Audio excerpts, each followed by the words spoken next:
Hello, and welcome to the pre-application tutorial, Building a Budget to Win for Voices for Healthy Kids. Please welcome Lori Frasina, Vice President and Executive Director for Voices for Healthy Kids, to share the strategy on how to build a budget to win a policy campaign. Lori? Thank you so much, Shannon. I know this probably doesn't seem like the most exciting webinar that you're listening to as you prepare to get your application ready, but it may be once we're done with this, because so many of us who have run campaigns have had to do so with budget and time that was allotted already for us, and we had to make it happen no matter what. With Voices for Healthy Kids, you really have a chance as a campaign leader to think about what exactly you need to win this campaign and to build a budget according to that plan. And you can be flexible throughout to make sure that you have the resources and are doing with those dollars what you really think it's going to take to win, which is kind of nice. It doesn't happen every day for advocates. So where to start? As with anything in campaigning, we start with thinking about those people that have the power to give us what we want. So in your campaign, there are key decision makers, be they lawmakers or regulators or whatever, that really are the ones that are going to be making that decision about what it is you are trying to achieve. And many, many, many of your tactics, if not all of them, are going to be focused on influencing those people. And so always you want to start with a little bit of homework on who those folks are, what makes them tick, what motivates them, who do they listen to. So you may have folks that really are motivated by one particular tactic like grassroots or media advocacy or having lots of coalitions signed onto a letter, whatever it is. You got to know that before you start building your budget, and you certainly want to know that before you start your campaign. So before you do anything, spend a little time doing your homework on that, and you can even build that in as a cost within your budget if you'd like to. But really thinking about what that's going to be is important, because the spending that you have will be much more effective if every dollar is focused on one of those decision makers and influencing them. So as you're putting that all together, it's not a bad idea within your budget card to really put down specifics. These tactics are to influence decision maker A, decision maker B, decision maker C, and they should be different. For example, you may have a lawmaker in a rural part of your area and need to build in travel costs or a convening space, or maybe you need an organizer that's from that part of the area because that lawmaker is really only going to listen to local people. That matters. You may have another decision maker who's in a very urban part of the district and have to think about what it would take to actually influence that particular person, and it may be a media buy that has more influence with that person. So really think about those lawmakers and come up with tactics that are specific to those and build them into your budget. Name names and assign dollars to that with the tactics.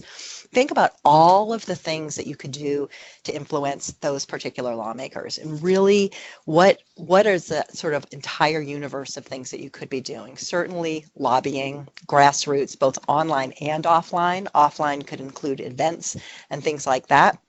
Could include walking around neighborhoods, canvassing, any number of things, community meetings. Media, which is so big these days, so that could be purchasing media and doing advertising buys. It could be media roundtables and convening something like that. It could be social media. It could be any number of things. It could be hiring a communications person to help your budget, to help your campaign move forward. There's so many different things that you could put in there.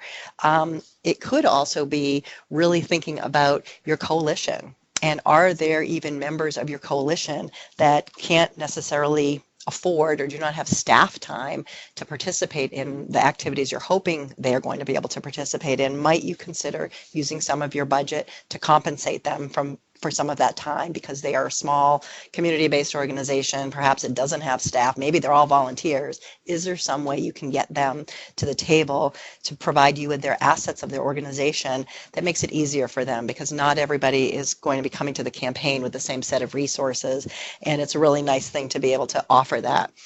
Conversely, we also have lots of partners who have the ability to participate in our campaigns with their own in-kind support or sometimes even hard cash dollars. So perhaps you have a coalition partner that has a lobbyist or can assign a certain percentage of their time to lobbying on your particular issue. Maybe you've got a coalition partner who has an amazing communications department and they're able to say, you know what, we can do this postcard, we'll create this postcard for you. We will do media outreach to these particular reporters, and we're happy to, host a press conference and get you ready for this particular launch of your campaign. That would be be awesome. So really be thinking about, again, all of the tactics that you believe you will need to influence those decision makers you've identified. Who among your partners have assets that they could contribute to and will contribute to this campaign? And start mapping out your budget. Where do you have overlays? So you can say, okay, communications is taken care of. This partner's got that covered. So maybe I can shift some money over here because we don't have enough resources in this area. But you have to map it out. You really got to understand where you have gaps and where you have assets and where you have to be devoting budget dollars to fill in those gaps to really support the work and move things forward. Knowing how much it's going to take to win, I wish I could tell you we have a beautiful list and we can provide you with all of the details on what it costs to purchase all of these things in every market across the United States. We don't. You're going to have to do some homework on that, because what it costs to pay for a lobbyist in Boise, Idaho is very different than what it costs to pay for a lobbyist in Boston, Massachusetts. And you're going to have to do some homework to find out those types of things. So as you're assigning tactics, make sure you've got somebody who can chase down some of these costs for you and get as approximately close as you can. If you wanted to do the purchasing of a voter file, for example, because maybe you wanted to do some direct mail, non-electoral direct mail to voters in a particular district to educate them about an issue. What's that going to cost to do that kind of thing? What's the mail going to cost? How many pieces is that? What's it going to cost to print it? They're not impossible questions to answer, but when you're trying to get your budget in and you've written this beautiful, beautiful application, sometimes the details of the budget are the last things to get covered. Think about assigning somebody else from your team to chase down those numbers while you are writing your amazing narrative, so that you can actually get that in and justify what you're trying to do, so it's aligned beautifully with your strategy. Think about making sure that you've answered some questions along the way. So how will this investment of dollars influence a key decision maker? How will this investment build a base of support to influence a key decision maker? So that's slightly different, but you may have a key decision maker in a part of your state or city or county where you don't happen to have a lot of grassroots advocates right now for whatever reason, and you need to recruit and enlist a whole bunch of new advocates. So that may mean really putting some money into community organizing, perhaps community organizers, and have some people on the ground really going out to, the faith community, to schools, to parks, to work sites, whatever, senior centers, to recruit people who care about your issue.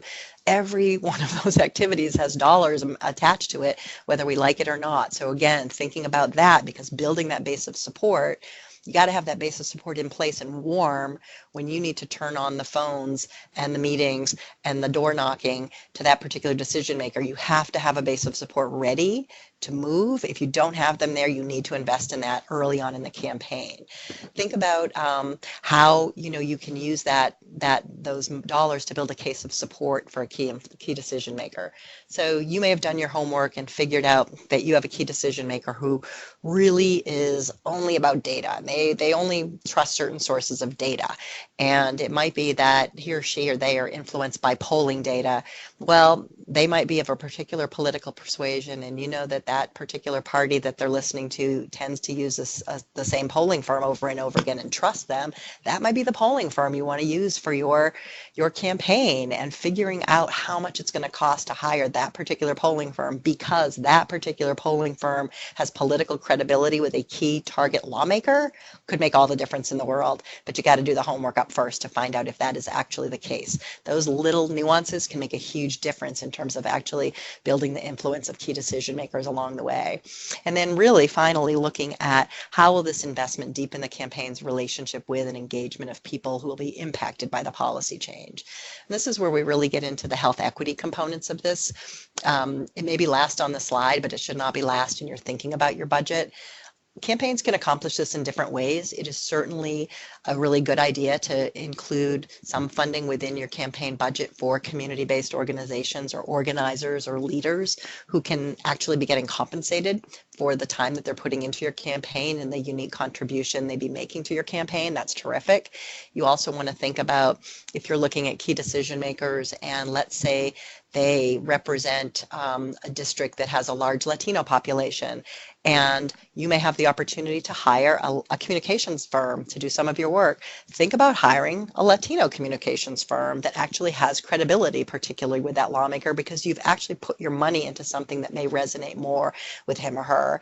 That's a way of using your money in an intelligent way to influence lawmakers. Our actions do communicate something to decision makers. Where we put our money and our time communicates something. It can't be just about pictures on the brochure. It needs to be really about how we're investing throughout. Think about community events. When you're holding community events, if you want to engage some of the folks in the communities where you're trying to pass policy to improve the quality of life and health for children and families, are you spending time there? How are you spending time there? Are there community meetings there? Are you holding dinners and providing food and daycare and interpreter services so that people can really participate? All of those things, transportation, cost money. They're absolutely worth doing. They will help you advance your campaign. They will win, but build them into your budget, because if you have them in at the outset, one is you make sure that you're communicating to us that you understand the importance of community and engaging from the beginning, those people whose lives are intended to improve through this, that they actually have a say in that they can provide some guidance along the way as to whether or not we are moving in the right direction. It also certainly will make you feel more accountable at the end of the day when you walk away, hopefully, with a grant from Voices for Healthy Kids and a budget that supports that particular line item. It's going to make it easier for you to make that happen than if you have to think about it as an afterthought. So don't leave community as the afterthought. Please build them in from the beginning. There's also some lobbying considerations to think about. When you're thinking about your budget, there are components of your budget that would have to be coded as direct lobbying, others that are grassroots lobbying. And just a quick overview, and there's more information on this if you would like it, but direct lobbying is communication with a legislator or staffer that reflects a view on pending legislation or a specific proposal. So, we would like you to do X about Y is direct lobbying if you're talking to a lawmaker or their staff. Grassroots lobbying is communication to the general public that reflects a view on legislation and includes what we call a call to action. So if you were putting up a billboard and said, please call, your local lawmaker and ask them to vote yes on question 2, that is grassroots lobbying. If you're sending something like that to your own email list of grassroots advocates, that is not grassroots lobbying. That is something different. That's member education, and you're allowed to do that. The IRS has very specific rules on that. If you're not familiar with them, we can provide you with that information, but it's really important, and you need to be able to differentiate between the types of lobbying within your budget. Think about all of the different funding sources that are available to you.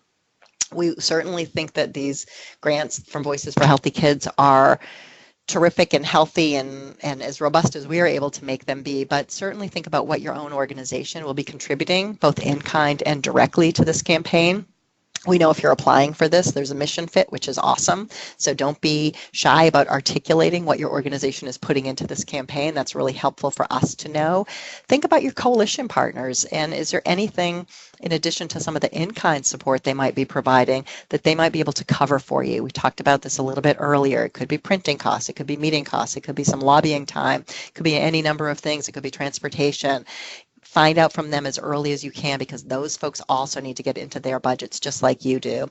And then think about, potentially going to community foundations. And if, particularly if you get the award, when you've gotten the grant, go to a community foundation, go to a local employer and say, hey, we got this wonderful grant from Voices for Healthy Kids and the American Heart Association, but it's not quite everything we need to make this happen. Is there a way you could provide some additional resources so that we can win this gain for our community? Then, of course, you want to plan the budget. And you have the tools that you need to be able to do that. There's a downloadable template in the application budget card. Make sure you include all of the amounts for lobbying and non-lobbying, and the funds that you're going to include from your organization, and then any funds from other sources. And if there are questions, and that is totally fine if they are, you have an amazing resource at your fingertips in Shannon Maluzzo, and I would encourage you to email Shannon, and she will answer all of your questions. We want you to be successful with this. We want to see a really specific budget that shows us that you know what it takes to win in your community, not some hypothetical community, and want to work with you to make that happen. So that's what I've got today, Shannon. I want to thank everybody for listening. Wish you well. Thank you so much. Again, the budget template is in your application card in the online grant management system. There is a downloadable Excel file that you can use in planning. I encourage you all to take the time to really plan through the budget and ensure that it matches your campaign plan. Thank you so much, and we look forward to seeing your application submitted.